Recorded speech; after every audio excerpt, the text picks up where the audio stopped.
Hello, everybody. Good afternoon. Delighted to be here to talk about this interesting topic.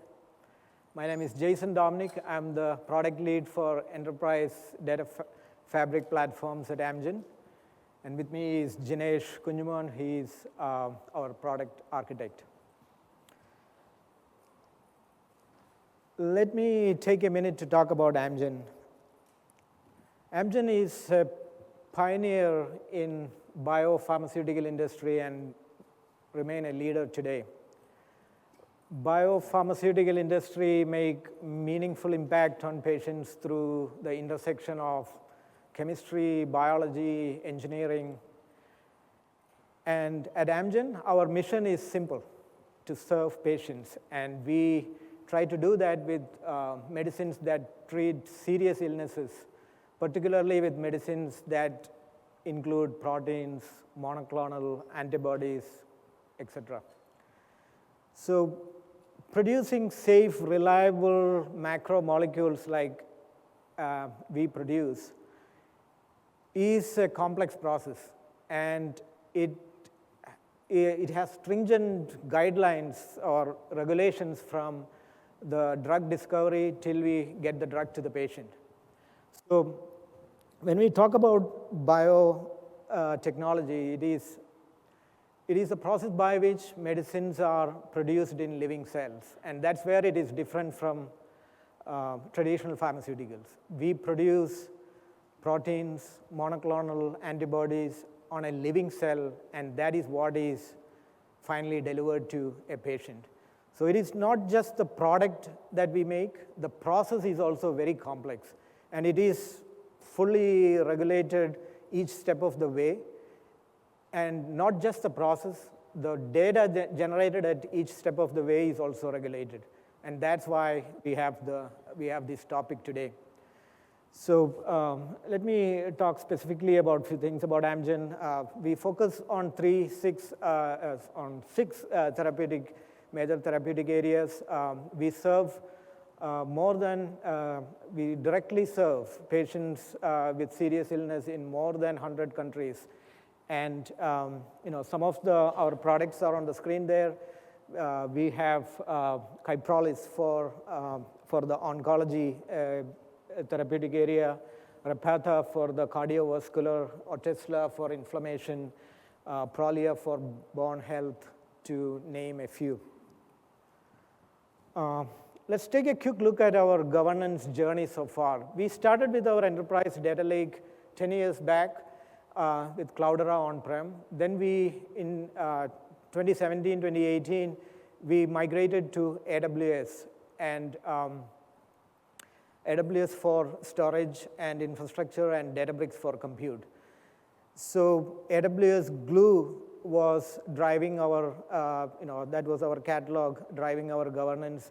And we had our Databricks Hive Metastore integrated with AWS Glue. And we tried a third-party tool for our fine-grained data security, but it didn't really work out for us. So in 2022, when Databricks announced Unity Catalog, we went all in with Unity Catalog as our backbone for our data security and governance. And last year, when Databricks announced Databricks Volumes, we expanded Unity Catalog to cover the data security and governance for multimodal data as well. What you see on the screen is a high-level landscape of our enterprise data ecosystem. As you see in the middle there, that is the Enterprise Data Fabric. That's the product team we are part of. So using the technologies, tech stack that you see there, we build services which are as part of the Enterprise Data Fabric platform, which is used by other platforms like for ingestion into staging, for consumption, for data quality, master data, and also by our AI and data science workbench uses our services for infrastructure provisioning, data access, and security. And we have an internal data marketplace, which is like the front end for Enterprise Data Fabric. where users have the self-service ability to search for a data and also request for access for that data. So as I was mentioning in the previous slide, we tried to solve that 3 V's of that traditional enterprise data lake: the volume, velocity, and variety. Right? Volume we solved through AWS. Velocity we are solving through Databricks and technologies like Prophecy, low-code technologies. And the last part of that was variety, where we wanted to expand the same kind of fine-grained data security we have in structured data, expanded now to include the multimodal data. So as you see on the screen there, the data is generated by the various business functions. And our core customer segment, customers are data engineers and data scientists. So our goal is to provide that cross-functional access to data, right? Make that data democratized access to data with the right governance and also with the right auditing capabilities. So coming to the factors which were driving, the driving factors for our multimodal strategy, like many of you might have experienced last year, there was a surge of AI-related projects and applications which required the same kind of stringent regulations on data access for the multimodal data, both structured and unstructured data. And also, with the new AI capabilities, we have a trove of image data, which we also saw the potential for getting more insights using the new AI capabilities and the new technologies which are available. So those were the driving factors behind it. And our main challenge was to provide, like in the previous slide, right? Provide that cross-functional access to unstructured data as well, with the proper governance and with fine-grained auditability, meaning at any given point of time, we can tell that who has access to what and who accessed what. So now Jinesh will walk you through the our solution architecture and the design principles we followed in this deployment. Thank you, Jason. Thank you, Jason. Hello, everyone. I will be covering the technical aspects of multimodal security and governance framework. So let's jump right into the core principles for our framework. First is the centralized governance. By unifying all the data and data type under the umbrella of Enterprise Data Fabric, we are breaking the data silos. We are enabling the transparency and the collaboration across the organization. Equally important is how you're organizing the data. For structured data, it is pretty straightforward. You are setting the data permission at catalog, schema, table. Even if you want to do more further fine-grained access control, you can set the data permission at row or column level. But when you're dealing with multimodal data, like images, sensing feed, you have to have a clear strategy how the data is organized and at what level or granularity you want to set the data permission. You may ask why that is important. For example, you have a root folder, and you want to set data permission at root folder level. And you want to now set a different set of data permission at subfolder level. So by default, whatever the permission that you have set at the root folder level will be inherited by the subfolder level too. So breaking this inheritance of data permission is one issue.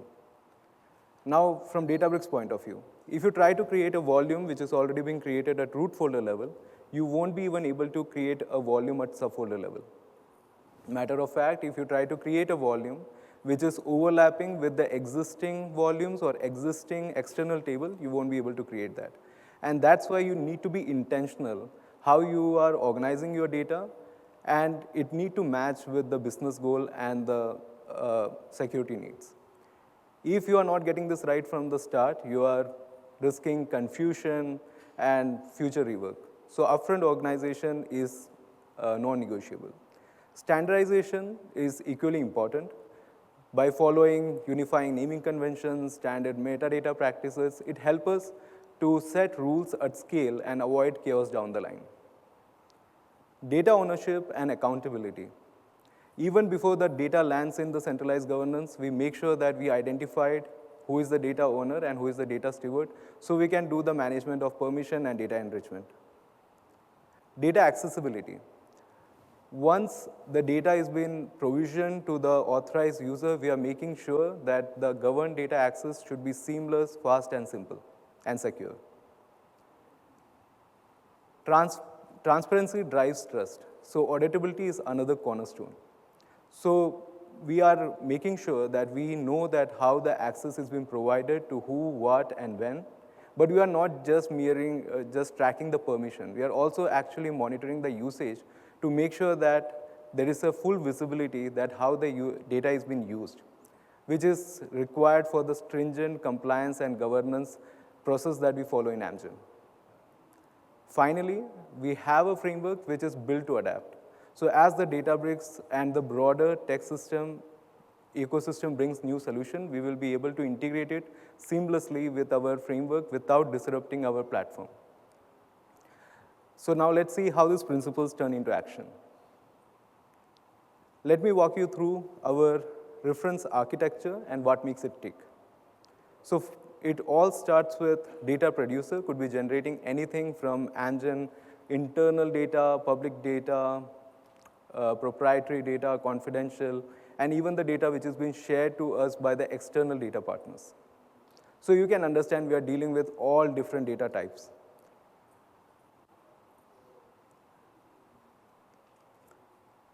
And it can be text, images, PDF, DICOM files. So you name it, we will be using those data types. To move all this data from point A to point B, we have built a robust pipeline which focuses on fast and efficient data transfer. Here we are leveraging the Databricks data pipelines, AWS data sync for moving high-speed data transfer. This utility is capable of transferring the data in incremental data ingestion or delta copy, or it can also do the full load. This utility is also capable of metadata extraction.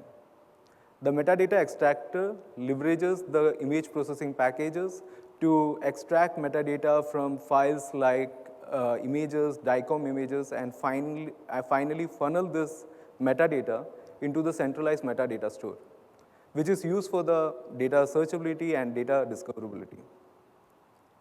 The framework also supports referencing the data, especially if you are dealing with massive data which is in petabytes.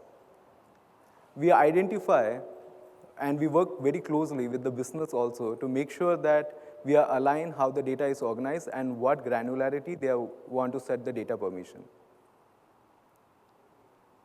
And at this point, we also identify who will be the data owner, which sets the data ownership clarity. Now let's move to the data consumers. Data consumers can be data engineers, domain leads, AI developers who want to consume this data. They can search for this data by the internal data marketplace, which leverages the centralized metadata store. Once they identified what they need for their work, they can submit a data access request. The approver can decide whether to approve or deny the access, which if the request has been approved, it triggers the centralized governance framework. The centralized governance framework do the needed validations, and once everything is successfully validated, it provisions the access to the users by the execution of Databricks volume ACLs or S3 access grand ACLs. Our platform do support both Databricks users and non-Databricks users. For supporting non-Databricks users, we are leveraging AWS S3 access grand ACLs. Now let's see that how we can enable the centralized governance system on the data and how the data consumers can actually get access to this data.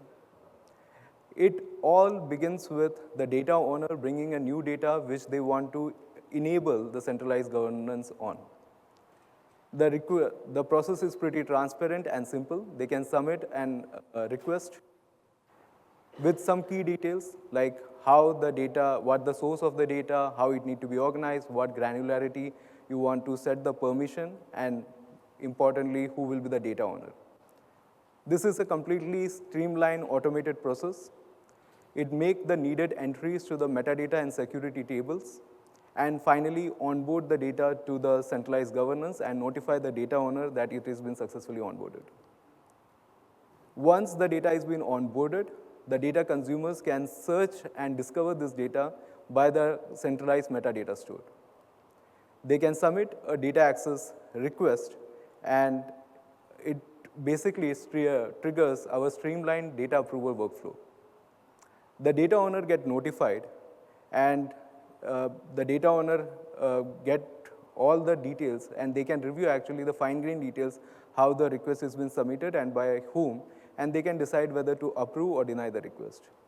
If the request is approved, the centralized governance system gets initiated. It validates the request to make sure that all the requesters or the consumers are actually active Amgen users. Whoever approved the request is actually the legit data owner. And if these users are not already in Databricks, it will also onboard these users automatically to the Databricks account. It provisions the Unity Catalog entities like external locations, volumes for the request. And finally, it provisions the access to the data consumer by the execution of volume ACLs as approved by the data owner. Then transparency is built in each and every action which is carried out across the data access request workflow.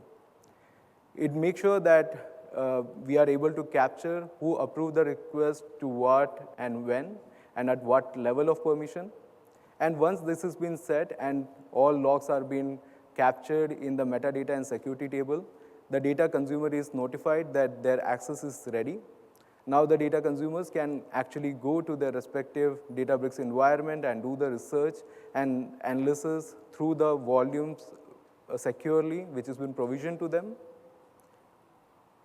The transparency and the auditing is not stopping there. We are also actually monitoring the actual usage by the users. We are leveraging the Databricks Unity Catalog system tables. It's actually help us to make sure that this data is actually right users are consuming the right data. Now let's see that once the data access is being provisioned to the data consumers, how will be the user experience? We have a data which is program and study, and we have two user types, domain lead and researcher. The domain lead, and this data is being organized into volumes at study level. Domain lead is being provisioned access to all the programs and studies, whereas the researchers is only provided access to program 1 and study 1. When the domain lead log into their respective Databricks environment, they can see that all the volumes, as it's shown in the screenshot, they can see all the studies and programs that have been allocated to them. Whereas when the researcher login, he is only able to see the program 1 and study 1, which has been provisioned to the user by the centralized governance system. Here, a point to note. The access is being provisioned to the user entity, not to a compute or to an IAM role. And this is actually give us a huge flexibility and auditability point of view. Because now we can drill down how each and every user is actually consuming this data and utilizing this data. And we get pretty good amount of usage details through the Unity Catalog system tables. So basically, finally, in summary, we have built a framework which is not only secure and scalable, but easily accessible and fully auditable. On that note, that's our solution. Handing back to Jason. Thanks, Jinesh. So the biggest benefit that we got from that deployment is about the ease of use for the users, right? Like now, the users can get both the structured and unstructured data, possibly under a single catalog, under a single schema. So the searchability is easier, so is the request for getting access for data is easier.